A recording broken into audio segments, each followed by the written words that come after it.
मैं प्रत्यक्षदर्शी हूँ, मतलब देखने वाला नहीं। मैं गाजीपुर बॉर्डर में 22 दिन मैं बालाघाट जिले से अकेला ही था।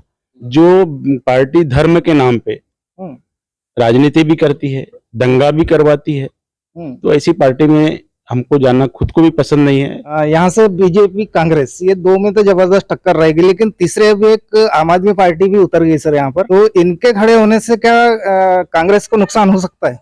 अगर आपको ऊपर से ऐसा आदेश मिलता है कि आपको परसवाड़ा क्षेत्र विधानसभा लड़ना है, अगर आपको टिकट मिलती है तो क्या तैयार है आप?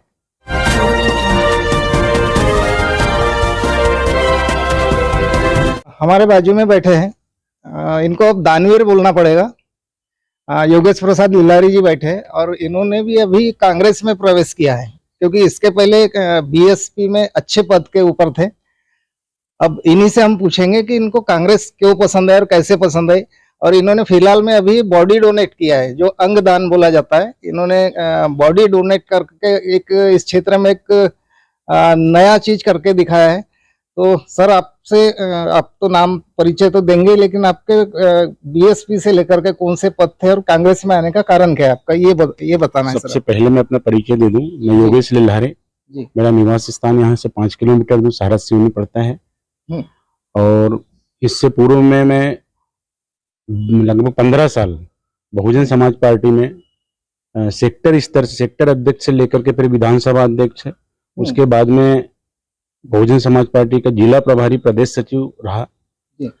लेकिन बीएसपी का जब अपन ने इतनी मेहनत करने के बाद उसका कोई रिजल्ट हमको सामने नजर नहीं आ रहा है, तो हमको ऐसा लगा कि हमारा समय भी खराब हो रहा है, हमारा पैसा भी खराब हो रहा है और हमारे लोग भी धीरे धीरे त्रस्त हो रहे हैं। दूसरी बात यह है कि इतनी मेहनत करने के बाद बालाघाट जिले में हमने बहुजन समाज पार्टी का एक भी विधायक नहीं बनाया। ये हमारे लिए बड़ा दुख का विषय है। ये ऐसे करते करते हमारे कार्यकर्ता टूटते गए, फिर नेता लोग भी हमसे टूटते गए, तो हमारा भी ऐसा मन बना कि नहीं, अब धीरे धीरे करके हमारे जितने लोग थे बीएसपी के, कुछ लोग आम आदमी पार्टी में चले गए, कुछ लोग कांग्रेस में आ गए, और एक अंग अभी चल रहा है परम श्रद्धेय भास्कर राव जी रोकड़े के माध्यम से समय के अभियान में। तो बीएसपी के कुछ लोग समय के अभियान में अभी काम कर रहे हैं। मिशन वो भी कांग्रेस का ही है, या बसपा का जो 90% का जो मिशन साहब कांसीराम जी ने चलाए थे, वो मिशन आज समय के अभियान के माध्यम से चल रहा है। और इसके माध्यम से अभी हमको कांग्रेस में बहुत ज्यादा बेनिफिट मिलेगा, क्योंकि वहां में कौन सा पद मिल रहा है आपको कांग्रेस में? अभी तो हमने प्रवेश किया है, संभवतः 2-3 दिन में हो सकता है कि जिला कांग्रेस किसान का पद अपने पास आ सकता है।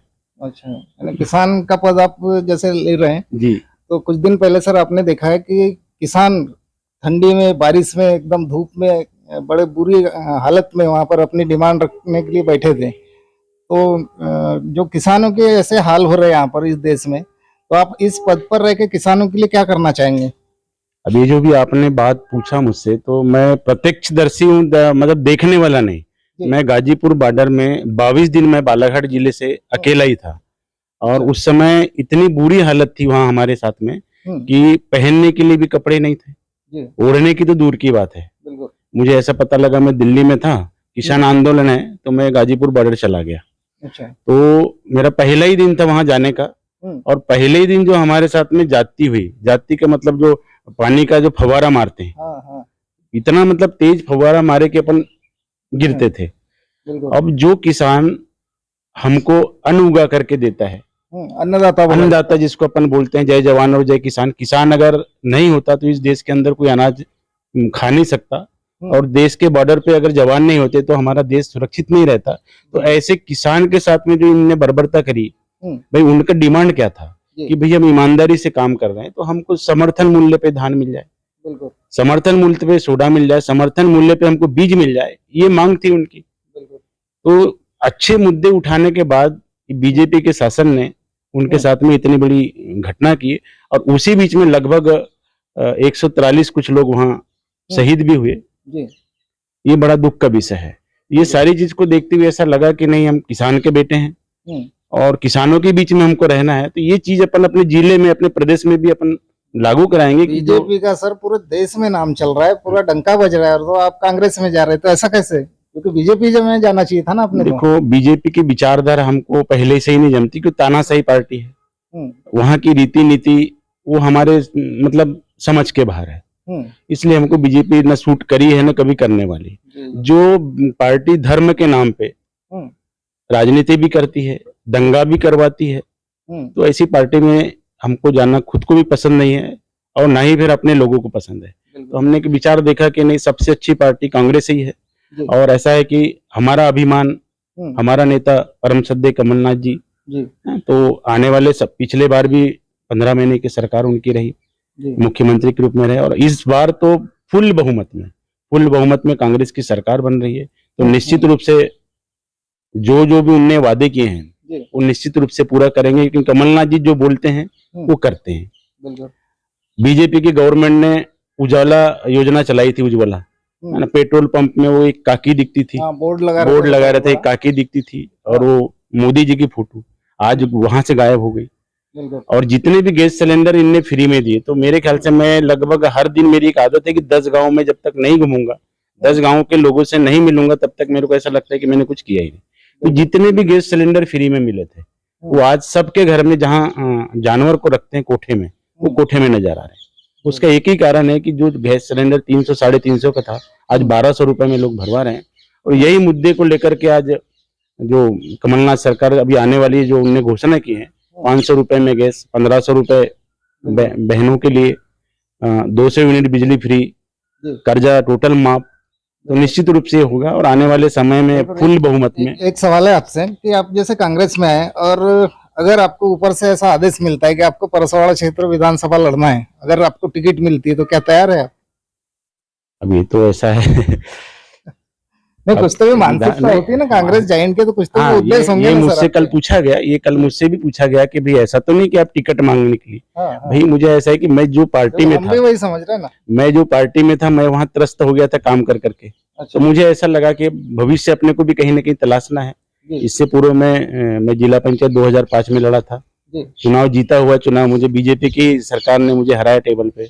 उसके बाद मैं जनपद में रहा, पिछले जनपद में 5 साल मैंने सेवाएं दी अपनी, और समाज के प्रति मेरी शुरू से बचपन से सोच रही है कि समाज की सेवा करना है, सोशल वर्क करना है।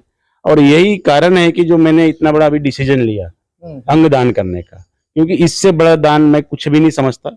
लोग धन देते हैं, पैसा देते हैं, जमीन जायदाद देते हैं, लेकिन अंगदान से बड़ा कोई दान नहीं होता है, मेरा मानना है। क्योंकि आदमी मरने के बाद तो जलता ही है या सीधे दफन होता है। ये जो डिसीजन लिए, इसके हम आपको धन्यवाद करते हैं, हमारे चैनल की तरफ से भी आपको बहुत बहुत धन्यवाद है। सर से थोड़ा सा अंतिम सवाल ये कर लेते हैं, यहाँ से बीजेपी कांग्रेस, ये दो में तो जबरदस्त टक्कर रहेगी, लेकिन तीसरे भी एक आम आदमी पार्टी भी उतर गई सर यहाँ पर, तो वो भी अपना एक शुरुआत करना चाहती है, किस्मत आजमाना चाहती है।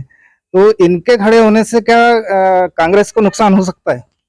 नहीं, मेरा ये मानना है कि अभी उनका संगठन ही नहीं है कहीं। गांव में जी कांग्रेस का संगठन है। बिल्कुल, ये तो पुरानी पार्टी है ना, पुरानी पार्टी है, तो अभी उनको काफी समय लगेगा। और बिना संगठन के कुछ होता नहीं चुनाव में, तो मैं नहीं मानता कि कुछ विशेष नुकसान होगा। जी बिल्कुल। अभी हमारी चर्चा, इधर लिल्लारी जी बैठे, इधर माननीय हमारे नागपुरी जी बैठे हैं। अब इनका यही कहना है कि ये सब ऊपर के जो आदेश आते, जो आला कमान है ऊपर का, जो भी डिसीजन लेगा ये सब मान्य होगा, और यही समर्पित भावना होती है। और कुछ दिनों में अभी क्लियर हो जाएगा कौन किस क्षेत्र से कौन विधायक के लिए दावेदारी पेश करने वाला है। कैमरामैन यशवंत लिल्लारे के साथ मैं दीपक कुथेकर, नमस्कार दोस्तों।